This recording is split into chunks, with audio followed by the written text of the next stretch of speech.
Ընկերներ ողջույն, սահմանը անցնում ենք քաղաքագետ Ստեփան Գրիգորյանի հետ, ողջույն պարոն Գրիգորյան, շնորհակալություն միանալու համար։ Բարև ձեզ Շիրայր։ Պարոն Գրիգորյան, մեր նախորդ զրույցի ժամանակ մենք խոսում էինք, երբ դեռևս որոշակիություն չկար, արդյոք Հայաստանի վարչապետը մայիսի 9-ին լինելու է Մոսկվայում, թե ոչ, սակայն արդեն մեր պայմանավորվեցինք, որ մեր զրույցը կշարունակենք արդեն որպես post factum, ինչն էր հետաքրքիր, որ Իլհամ Ալիևը, որը սկզբում ըստ մամուլի հաստատել էր իր ներկայությունը այդ միջոցառումներին, այնուհետև տեղեկություն տարածվեց, որ նա ներկա չի լինելու Մոսկվայում, ինչը եւ այդպես էլ եղավ, եւ բայց Հայաստանի վարչապետը այնտեղ է, հա։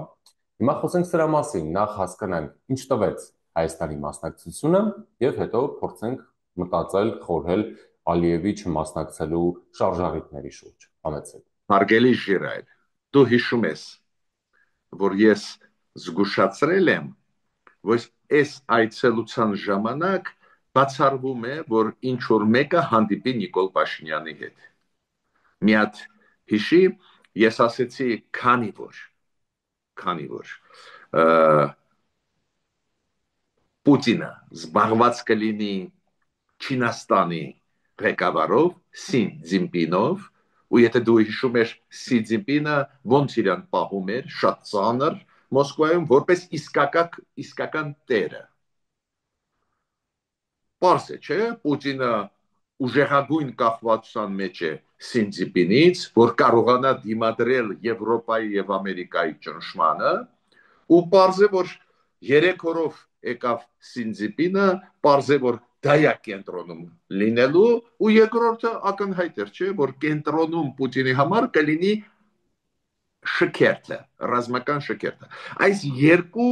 գերխնդիրներ իր առջև կանգնած էին, ու պարզ է, որ այլ հանդիպումներ երկրորդ պլանում կլինեին։ Ու հիշում ես Նիկոլ Փաշինյանը պարլամենտում երբ որ հարց տվեցի կգնաք թե ոչ, ինքը ասեց չէ, գնում եմ,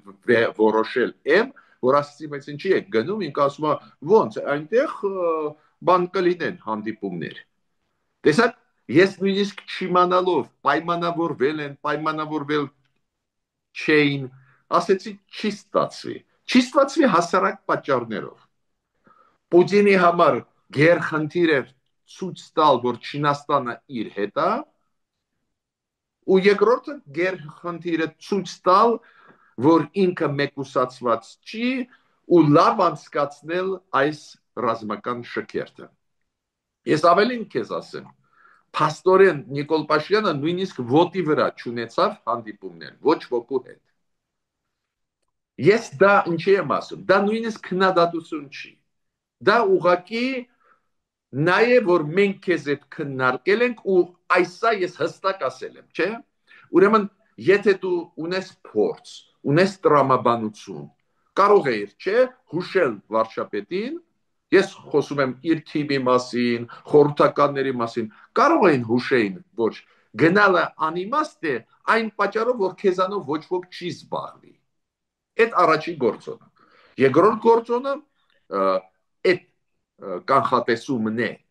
մոտ ժամանակներս դուք կտեսնեք, այդ կանխատեսումն էլ կիրականացվի, բավական ցավոտ արձագանքը իր այցելության Մոսկվա, Միացյալ Նահանգների եւ Եվրոպայի կողմից։ Դա ինչով կարտահայտվի։ Դա նրանով կարտահայտվի, որ կարևորագույն միջոցառումների այլևս իրան չեն հրավիրի, կարտահայտվի նրանով, որ ավելի քիչ ոգևորությամբ կաջակցեն մեզ, ու քեզ պետք է ասեմ, որ իմ շփումները այս Նիկոլ Փաշինյանի այցելությունից հետո ցույց են տալիս, որ շոկի մեջ են։ Օրինակ, եվրոպացիք շոկի մեջ են։ Բացատրեմ ինչու։ Հարցը նրանում չի, որ իրանք պահանջում են դու գնաս, չգնաս։ Հարցը նրանում է, որ իրանք գիտեն ի տարբերություն մեզանից շատերից, գիտեն, որ Ռուսաստանը Ադրբեջանի հետ է, հանձնեց Լեռնային Ղարաբաղը Ադրբեջանին, իրանց հատուկ ծառայությունները լուրջ են աշխատում։ Իրանք ամեն ինչ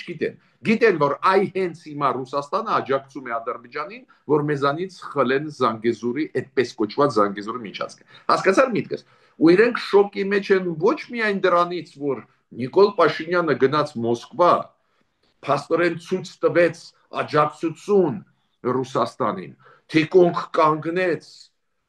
այդ շքերթը եւ այլ։ Հիշում ես շքերթի ժամանակ ես զգուշացրել եմ, մենք քեզ հետ խոսացել ենք, որ շքերթի ժամանակ անընդհատ ակնարկ կլինի Ուկրաինայի հարցերին։ Հիշում ես, այն դիկտորը Պուտինը ելույթում ասեցին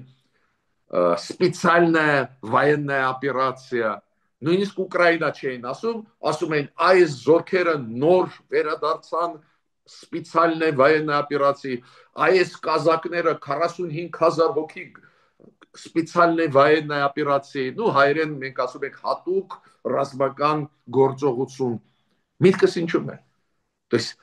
այս շքերթը Պուտինը չի նվիրել 80-ամյակի հաղթանակի, ինքը նվիրել է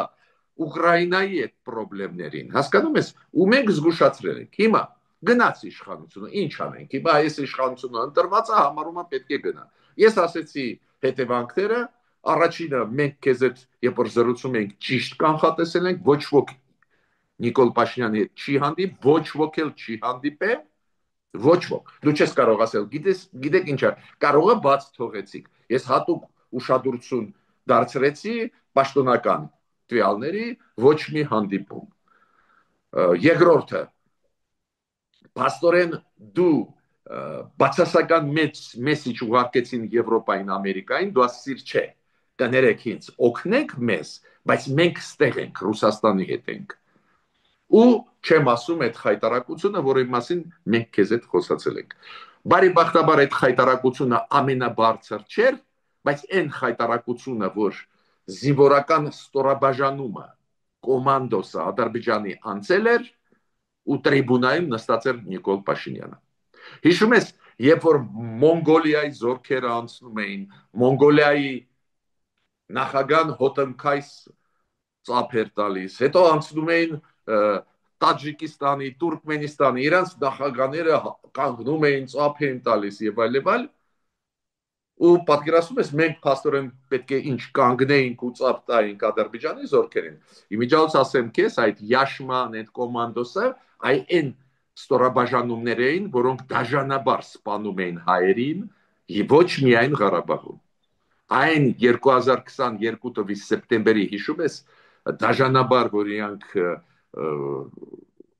վարվեցին երկու մեր զինվոր կանանց հետ, այս խմբավորում Բարթենիսի ուղղությամբ դու հիշում ես, հա, դեպի Ջերմուկ որ գնացին այդ կողմերը։ Միտքս ինչու՞մ է։ Մենակ լավա որ մի բան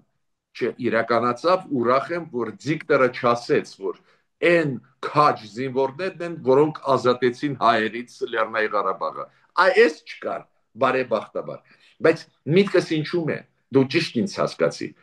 Ամբիոնում նստած է ղեկավարը Հայաստանի ու զինվորները իրար հետևից տարբեր պետությունների անցնում են, նաև այդ թվում Ադրբեջանի զինվորները։ Խի մենք պետք է այնտեղ լինենք։ Այն զինվորները, որոնք կռվել են մեր դեմ 2-3 տարի առաջ։ Ես ավարտում եմ այդ թեման, գիտես, զզված եմ այդ թեմայից, բայց տեսար հասարակ կանխատեսումները մեր քեզ այդ քննարկումները ցույց են տալիս, որ այն ճիշտ էին։ Ոչ ոք չհանդիպեց Նիկոլ Փաշինյանի հետ։ Երկրորդը, բավական ցավոտ ընկալվեց Եվրոպայի կողմից եւ Ամերիկայի կողմից, այդ տվյալները 100%-անոց են, ուղղակի ինչ որ ժամանակ հետո մենք կտեսնենք, ինչ որ կարևոր տեղ մեզ չեն հրավիրի, ինչ որ կարևոր ծրագիր չեն անելու։ Այո, իրանք մեզ կշարունակեն օգնել, բայց այդ ողջևորությունը մեզ օգնելու չի լինի։ Ու շատ է ուժեղանալու Ադրբեջանի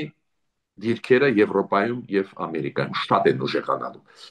Եթե միջ այդ իրանք նայում են այդպես, իրանք մոտ կանգնած պետությունը Հայաստանն է, Ադրբեջանի հետ ունեն կոնկրետ գազային շահեր, բայց Հայաստանն է գաղափարախոսական իրանք կողքը կանգնած։ Հիմա մենք կհավասարվենք Ադրբեջանի հետ։ Կհավասարվենք, միանշանակ կարող եմ ասել, քանի որ դա սկզբունքային է։ Ցավով պետք է ասեմ, որ ինչքան ես հասկանում եմ, թիմում Նիկոլ Փաշինյանի չեն հասկանում ինչքան վտանգ է ներկայացնում իրենից Ռուսաստանը Եվրոպայի համար։ То есть թիմում դա չեն հասկանում։ Դա ոչ թե գալիս է որ միտումնավոր դա արված է, ոչ։ Ես տարբեր մեկնաբանություններ լսում եմ,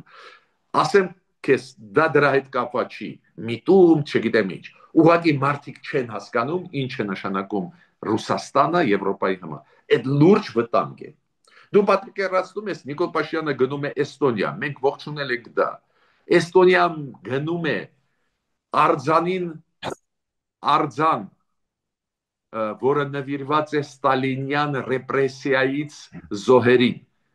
Էստոնիայում, Տալինում, այն արձանը, այն ինստիտուտը, կարծես թե ֆանտաստիկ քայլեր, հետո գնում է շքերթի, որտեղ որ հակառակը Պուտինը Ստալինին աստվածացնում է։ Ու ես գիտեմ, պատասխաններից մեկը ինձ որն է, նաև պատասխանում են ինձ իշխող ուժից մարդիկ, իրանք ասում են, պարոն Գրիգորյան, դե այդ բալանսավորված քաղաքականություն է, բալանսավորվող։ Հիմա նայի ոնց է։ Իրոք կան երկրներ, որ դու տեսնում ես, օրինակ նույն Ադրբեջանը, եւ գնում է Իսրայելի հետ, եւ գնում է Պակիստանի հետ, եւ Իրանի հետ լուրջ բանակցությունների մեջ է։ Հասկանում ես, չէ՞։ Ու դու կարող ես ասել, հա, իրանց մոտ ստացվում է, մեզ մոտ ինչի՞ չի ստացվի։ Հիմա բացատրում եմ։ Երբ որ դու ֆիքսում ես քո տեղը աշխարհում, Ադրբեջանը ֆիքսեց իր տեղը աշխարհում Թուրքիա, Իսրայել, Պակիստան։ Ինքը ֆիքսեց։ Շատերը գիտեն, թե Ադրբեջանը խաղեր է տալիս ազատ։ Ոչ։ Ադրբեջանի տեղը աշխարհում առաջ երթին պարզա Թուրքիան է, Իսրայելն է, Պակիստանն է ու մասամբ Ռուսաստանը։ Դրանից հետո ինքը սկսում է խաղալ, հասկանում ես։ Դա նորմալ է։ Դա կընկալվի։ Օրինակ, եթե մենք ֆիքսենք, որ մենք Եվրոպայի ենք, Եվրոպայի հետ ենք, ու մի քիչ խախտան, ոչ մի դրա մեջ վտանգավոր չկա։ Բայց նայի մեր բալանսավորումը մենք ոնց ենք հասկանում։ Գնում ենք Էստոնիա, Պուտինին բոքսում ենք։ Ուզում եմ քեզ զգուշացնել։ Գնալ մասնակցել այն արարողակարգի, որը կապված է ստալինյան ռեպրեսիաների հետ, դա ոնց որ Պուտինին երեսին թքես։ Հետո գնացինք Պուտինի մոտ, շքերթին մասնակցեցինք։ Շքերթը այդ ոնց որ թքես եվրոպացիների։ Այս դա բալանսավորում չի, դու հասկանում ես։ Ու ես ուզում եմ իշխանություններին ուշադրությունը դրա վրա դարձնել։ Միտքը բալանսավորման ես այդքան դեմ չեմ։ Աշխատենք, էլի բոլորի հետ աշխատենք։ Բայց նաև նայած որ միջոցառումների ես մասնակցում, նայած ուր ես գնում, որ հերթականությամբ, այս նյուանսները շատ կարևոր են, բայց ամենակարևորը դու պետք է ընտրություն կատարես որտեղ ես։ Շատերը նորից կրկնում եմ նաև Հայաստանում։ Գիտեն թե ընտրություն չի կատարել Թուրքիան։ Թուրքիան վաղուց է ընտրություն կատարել։ Իրենք գրեթե միացրեցին երկու պետություններ իրար հետ Թուրքիայի։ Դες իրենք ընտրություն կատարեցին սկզբունքային։ Հա, լավ օգտագործում են Ռուսաստանը եւ այլն, բայց սկզբունքային Պակիստանի հետ իրենք համատեղ բանակ են կառուցում։ Մարդիկ չգիտեն դա, ոչ միայն Թուրքիայի։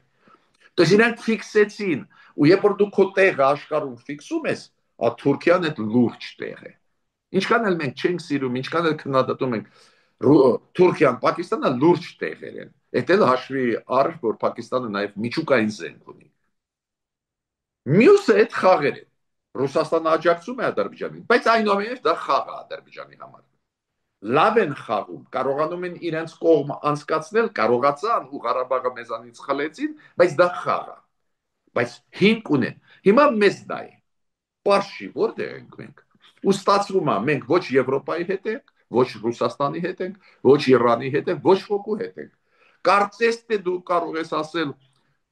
պարոն Գրիգորյան, բայց դուք գովացել եք, որ բազմավեկտոր սկսեցին աշխատել եւ ստեղ են, այսօր էլ գովում են, շատ լավ է, որ տարբեր համակարգերի հետ աշխատում ենք, նաեւ արաբական աշխարհի հետ, նաեւ լատին ամերիկան, բայց դա չի փոխարինելու շատ կարևոր բան։ Ֆիքսի քո տեղը աշխարհում։ Որտեղ է քո տեղը։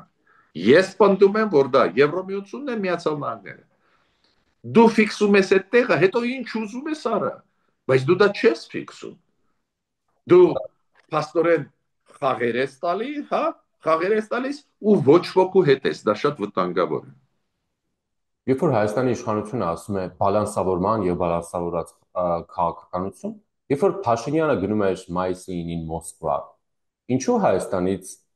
պատվիրակություն չէր գնում Կիև։ Ես քեզ նաև կարող եմ լրացնել քո շատ լավ հարց է։ Լավ Կիևը թողնենք։ Լավ, ասենք ինչ որ մտաբախություններ ունեն, գնային Փարիզ։ Դու գիտես որ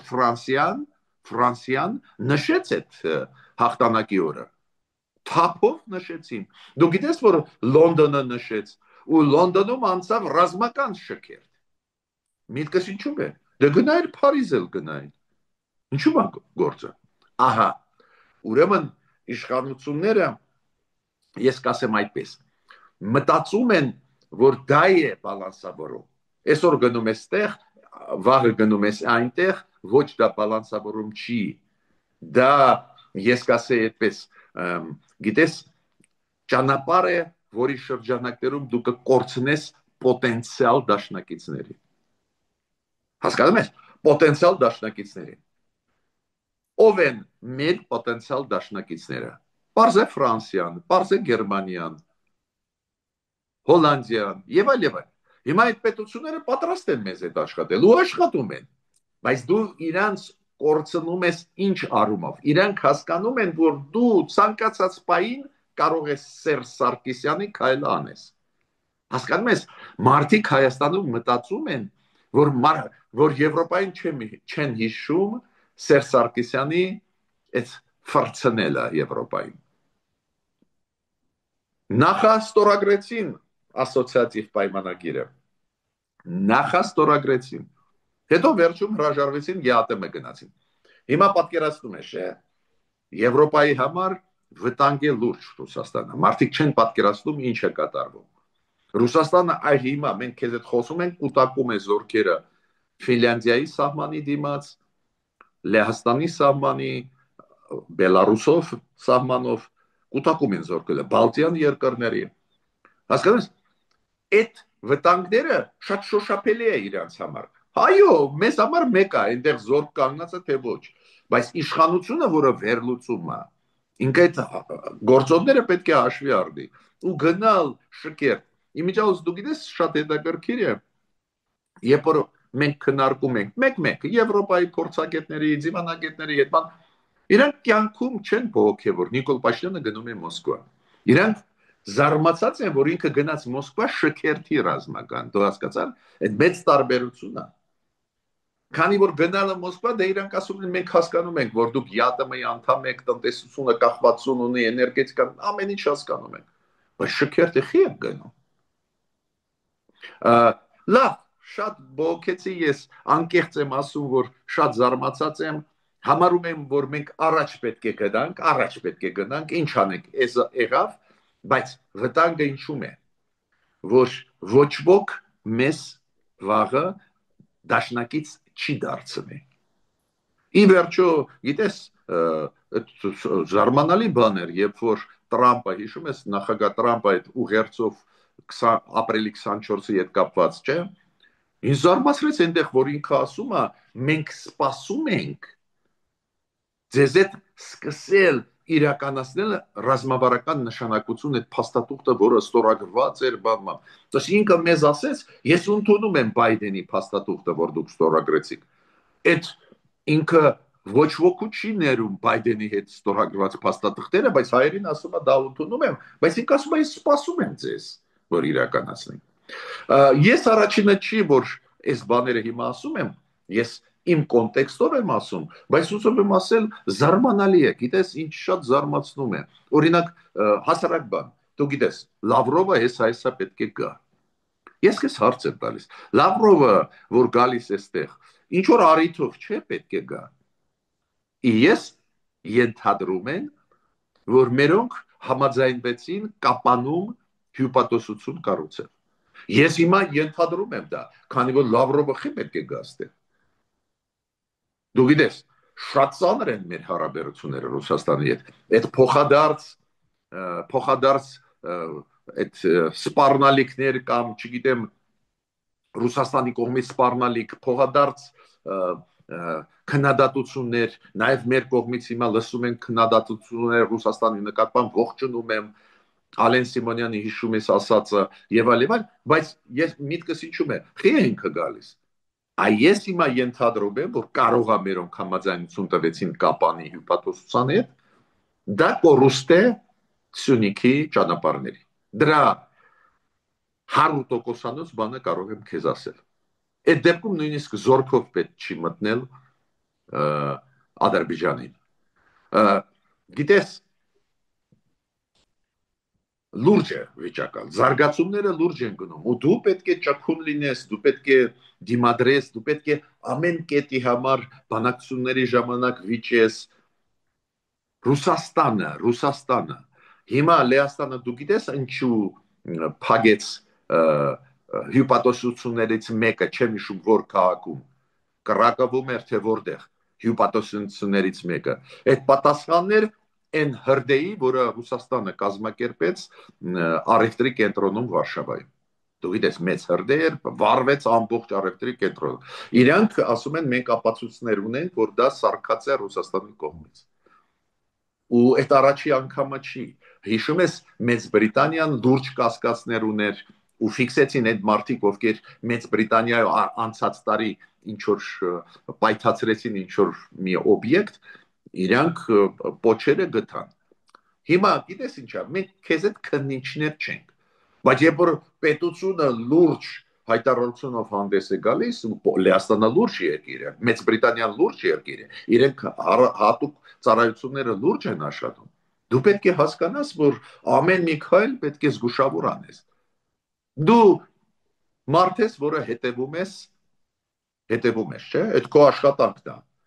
Լրատվամիջոցների ակտիվ գործող մարդ։ Քեզ չի զարմացնում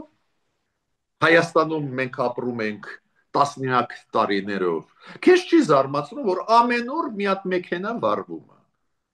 Ամեն օր։ Կամ ցիստերնա վառվում, կամ գազի բալոննա պայթում։ Մենք այդքան Հայաստանում ապրում ենք։ Այդքան եղել է, որ շաբաթը 5 հատ վառվի մեքենա։ Կամ բենզա այդ լցակայանը։ Դու մի հատ ստատիստիկա նայի, մենակ վերջի կես տարվա մեջ։ Սարսափելի է։ Հա, հասկանում եմ, առանձին դեպքերում իրոք ինչ որ փչացել է գազի բալոնը, պայթել է, բայց այս ձևի ու շրջաններում, տարբեր տեղերում ու իշխանության մոտ, ես չգիտեմ, առաջանում է հարց, մի հատ ստուգենք, էլի, կարող է դա դիվերսիաներ են։ Ոնց են ապակայունացնում երկրները, այդպես են ապակայունացնում։ То есть դաս չեղավ, նույնիսկ այդ պայթյունը Ղարաբաղում, հիշում ես, միջև հայաթափում, դաս չեղավ։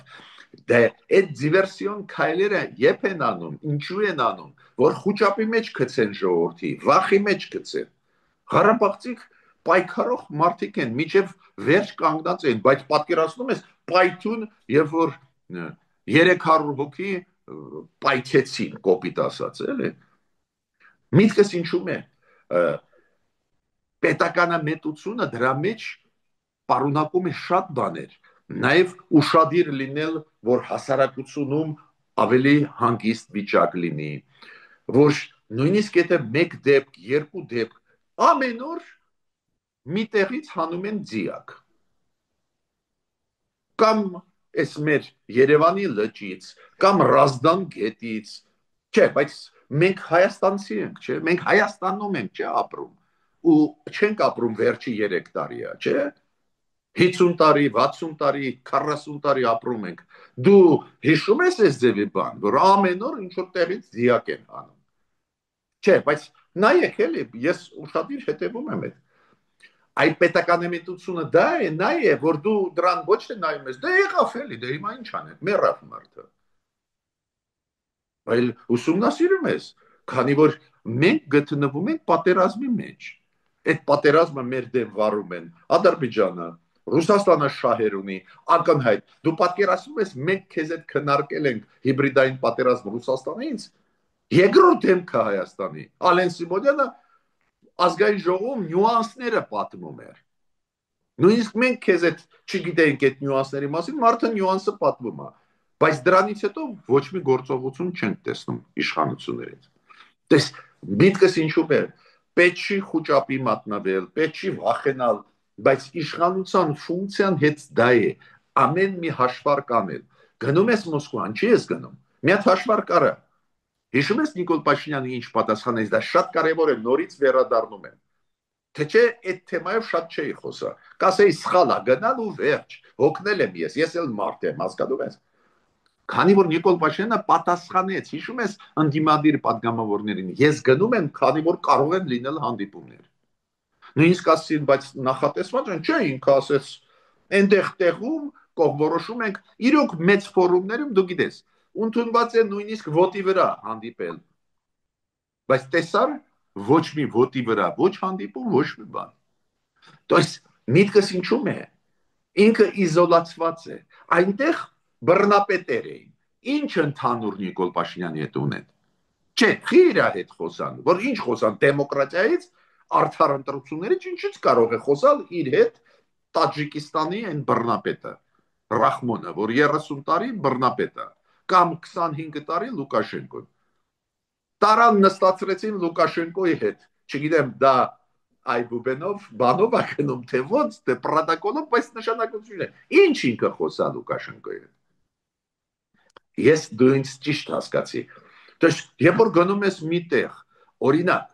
երբ որ նիստա, օրինակ ԱՊ երկրների նիստա, ես էլ դեմ եմ, որ գնա միշտ, դու գիտես, Ռուսաստան համարում չպետք է գնա։ Բայց մյուս կողմից երբ որ ինձ ասում են, այ ախպեր ջան, բայց այնտեղ կան, քանի որ դեր ԱՊ երկրների անդամ է կամ ԵԱՏՄ-ի, այնտեղ կան հարցեր, պետք է գնա քննարկի։ Ու դրանից հետո ես լռում եմ։ Ու հիշում ես, այս վերջի, չգիտեմ, անցած տարվա հիշում ես, հետո մենք անցած տարի ԵԱՏՄ-ում նախագահող երկիր էինք, Մոսկվայում անցկացրեցին, մի հատ հիշի։ Շատ դեմ չէի խոսում, բացատրեմ ինչու։ Այնտեղ իրոք լուծվում էին հարցեր, որոնք մեզ համար ինչ-որ նշանակություն ունեն, քանի որ մենք մեզ համար շուկա կա եւ այլ, չէ՞։ Հասկանում եմ, պետք է գնանք Եվրոպա, պետք է փոխենք, շուկաները նոր գտնենք, բայց այսօր էսա, չէ՞։ Ու այնտեղ մի հատ հիշի։ Իրոք հանդիպումներ Պուտինի հետ, չգիտեմ, մյուսի հետ, վատ, լավ, ինչ որ բան։ Ստեղ 20, դու գիտես, որ 27 թե 28 նախագահ եկան։ Տարբեր երկրներ, Վիետնամից սկսած Բրազիլիայով, Բուրկինա Ֆասոյով ավարտած։ Ու ոչ մեկի հետ ոչ մի հանդիպում։ Չէ, այդ բացատրեմ ինչու, քանի որ ստեղ եկան պետությունները, կոպիտ ասած չինացիք հրաման տվեցին, որ գան, դու գիտես չինացիք աֆրիկյան երկրներին, այդ փոքր երկրների հետ օգնում են, ինչ որ բան են անում, աջակցելու համար Պուտինին, որ իզոլյացիայից, մեկուսացումից, որի մեջ գցեց Եվրոպան, Ամերիկան, որ դուրս գա, դերեցին այդ մարդկանց, որը վարշի ընդհանրապես մեզ այդ բան ընդհանուր չունեն։ Ուրեմն դու քիչ է որ կորցրեցիր քո իմիջը, բացի դրանից ոչ մի բան չշահեցիր, բայց պնդում եմ, որ Նիկոլ Փաշինյանը անկեղծ ասեց, որ այնտեղ ինչ որ մարդկանց հետ կխոսեն։ Ի վերջո մենք ճանաչեցինք Պաղեստինը։ Այն Պաղեստինի ղեկավարը պետք է ոտերը պատճեր Նիկոլ Փաշինյանին։ Բոլորի մոտ ընկներ ոտերը պատճեր, կատակ չեմ անում։ Բայց նույնիսկ ինքը պես հա բարևեց այդ կադրերը կան ու շուրեկամ գնաց ուրիշների հետ։ Միտքը ես դու ինձ ճիշտ հասկացի։ Ուրեմն բաց թողումներ կան, ուրեմն պետք է լսել փորձագետներին, ուրեմն պետք է նեղանալ։ Մենք ունենք լուրջ խնդրեմ ներսում այդ պրոռուսական ընդդիմությունը, այս ուղղակիորեն սադրանքները, որը բացայտ արվում են Նիկոլ Փաշինյանի հունից հանելու, հետո ասում են, հավասարակշռված մարդ չի, հա, ցանկացած մարդ հունից կհանես, հետո կասես ինքը հավասարակշիռ մարդ չի, հասկանում ես, միտումնավոր այս ֆոնի վրա պարզ է ցանկացած քայլը, որը դու անում ես, պետք է ուսումնասիրես, այդպես անես։ Նու ես քեզ հետ կիսվում եմ իմ մտահոգություններով, որոնք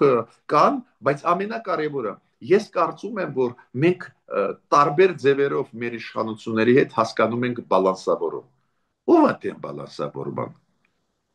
Ուրեմն մենք տարբեր ձևերով։ Բալանսավորումը նա չի, որ դու գնաս Էստոնիա, գնաս մասնակցեց ինչ որ միջոցառմանը, որը կկատաղացնի Պուտինին, հետո գնաս Պուտինի մոտ, մասնակցեց միջոցառմանը, որը կկատաղացնի էստոնացիներին, դա բալանսավորում չի։ Դու ստեղեր կորցնում ես այնտեղ, բալանսավորումը ուրիշ է։ Դու քո ընտրությունը կատարեցիր, աշխատում ես քո դաշնակիցների հետ, գումարած հանդիպում ես Պուտինի հետ, Հնդկաստանի հետ, Իրանի հետ կապված այն հարցերի, որտեղ որ համընկնում են շահերը։ Տնտեսական հարցա, շուկայի հարցա, հասկանում ես, չէ՞։ Այո, մենք մեր շուկան այսօր զգալի մասը Ռուսաստանում է, դա ռեալությունն է, չես կարող դա ռեալությունին աչքերը փակել։ Այո, ես համարում եմ, որ պետք է նոր շուկաներ ման գանք, բարձրացնենք այդ գործը, բայց այսօր այդպես է, ու շատ հայեր Հայաստանի Հանրապետության քաղաքացիները ապրում են դրա շնորհիվ, պետք է հարգենք իրանց։ Ուրեմն ստեղ էլ ինչ որ աշխատանք պետք է գնա, բայց դու հասկացար միտքս, դու քաղաքական բաների մասնակցում ես, որոնք բոլորին քո դեմ հանում են։ Ուրեմն նույնիսկ բալանսավորումը պետք է մտածել դա ինչ է նշանակում։ Մենք քեզ հետ այն անգամ շատ լավ խոսացինք, ու ես կետ համաձայն եմ, որ շատ կարևոր է այն խոսալուց հետո հիմա ամփոփենք։ Այո, պետք է առաջ գնանք։ Ես դեմ եմ անընդհատ նույնիսկ լուրջ սխալը փորփորել, քննարկել, բայց ամփոփ պետք է ֆիքսել, որ մենք ճիշտ ենք, ոչ ոք չի հանդիպեց մեզ հետ։ Օբյեկտիվ պատճառներով այն երկրները, որոնք գնացին Մոսկվա, սա դու զգալի մասը տոտալիտար երկրներ են։ Ինչ ընդհանուր ունեն Նիկոլ Փաշինյանի հետ, կամ երկրները Աֆրիկայից, Ասիայից, որոնց հետ մենք չունենք այդպես ինտենսիվ, որ մի հատ էլ հանդիպեն։ Հասկանում ես, Սինձիպինը պարզ է զբաղված էլ գլոբալ հարցերով, հիմա Հայաստանի հետ ժամանակ չուներ։ Օրինակ ես քեզ ասեմ համեմատության կարգով այն Վուչիչը, որը գնաց Սերբիայի նախագահ, դա էլ համարում եմ, որ սխալ արեց, բայց դու գիտես, որ ինքը տակից դուրս եկավ։ Ինքը Սինձիպինի հետ հանդիպեց, Պուտինի հետ հանդիպեց, Բրազիլիայի նախագահի հետ հանդիպեց, Ղազախստանի նախագահի ու ոչ թե ոտի վրա առանձին բանակցություններ են։ Դες ամեն մեկը հաշվարկ է անում, էլի, ինչի։ Մենք ռեպուտացիոն կորուստներ ունեցանք։ Լավ, միջև նայենք զարգացումները ու խրախուսենք իշխանություններին, որ իրոք հաշվարկ անեն, բայց ոչ միայն այ հարցով։ Ներսի հարցերը շատ մտահոգում են, քանի որ դու տեսնում ես սադրանքային քաղաքականությունը։ Գիտես, երբ որ ընդդիմությունը քննադատում է, ինչքան էլ չեմ սիրում այդ պրոռուսական ընդդիմությունը, հա լավ թող քննադատի, հարց չկա։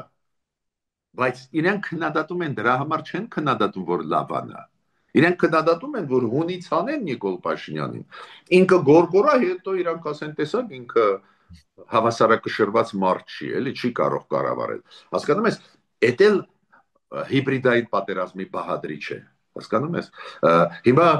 էս էլ պետք է բացատրես իշխանությանը, բայց ամենակարևորը ես կոչ եմ անում կառավարությանը անցնել խոսելուց անցնել գործի։ Խոսելու, չէ, այդ բառը ասում ես, որ հիբրիդային, տեսար Լեհաստանը ոնց պատասխանեց այդ հիբրիդային պատերազմին։ Հրդե անել, սարքել հրդե երկրում, դա հիբրիդային պատերազմ է։ Ու այդ օրինակը ասեմ քեզ, Իսրայելում մի կես տարի առաջ բռնեցին ագենտ։ Այդ ագենտը Իսրայելի քաղաքացի էր։ Վերբով կարեցին, ու ինքը գիտես ինչ էր անում։ Իսրայելի ներսում գնում էր փոքր քաղաքներ, մեքենաներ վառում էր։ Պայթացնում էր մեքենաներ, հա, դրուկ վարվում է մեքենան, այնտեղ մյուս մեքենան դան, ու իրենց հատուկ ծառայությունները հետևեցին ու բռնեցին այդ մարդուն, իրոք քաղաքացի էր Իսրայելի, որին վերբով կարեցին, փողի դիմաց տալիս են։